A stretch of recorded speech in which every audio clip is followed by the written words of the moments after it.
The Young and the Restless spoilers tease that Sally Spectre deserves better since she looks so pathetic with her Jack Abbott and JCV obsession. A major character reset is needed to put Sally on a better path. There are plenty of reasons to complain about the writing for Sally, starting with the fact that this was supposed to be a fresh start for her. Instead, it turned into a repeat of another storyline that left Sally looking crazy and despicable.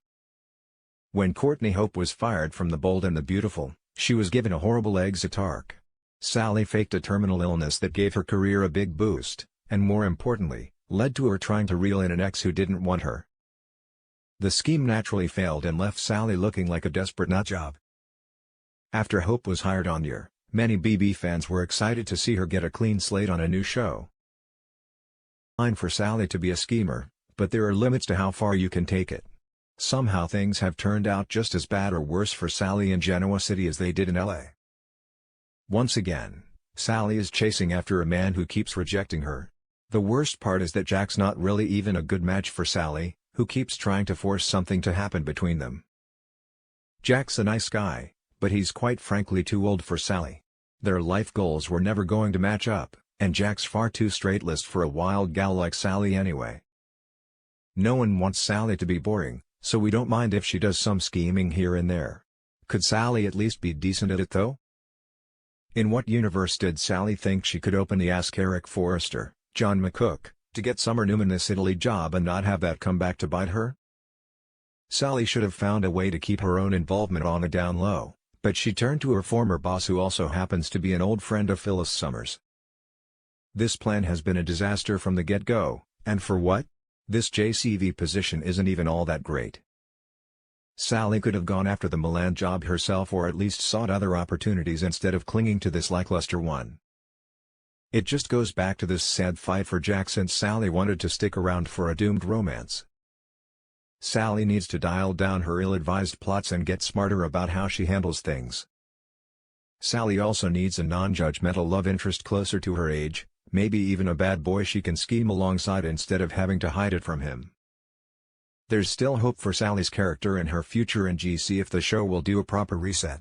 Do you think Sally's looking too pathetic these days? Would you like to see better writing for Sally and a new path forward? We'll pass along updates as other Year news becomes available. The Young and the Restless spoilers say Sally's downfall could offer yet another new beginning, so maybe Sally can prove she's a scrappy survivor and finally build a better life for herself. The Young and the Restless spoilers tease that Mariah Copeland may give birth in captivity, which could lead to baby Chancellor being stolen while the surrogate's set free alone. Let's consider how this hot plot might play out. Based on Mariah's accommodations, her kidnapper isn't completely cruel. Mariah has a fairly nice room and has been getting regular meals as well as prenatal vitamins. The person behind this scheme cares about the baby and wants to make sure this pregnancy goes according to plan. Of course, Mariah is still in a stressful situation, so that could bring on early labor. Then again, Mariah is sporting a massive baby bump at this point, so she's obviously supposed to be pretty far along.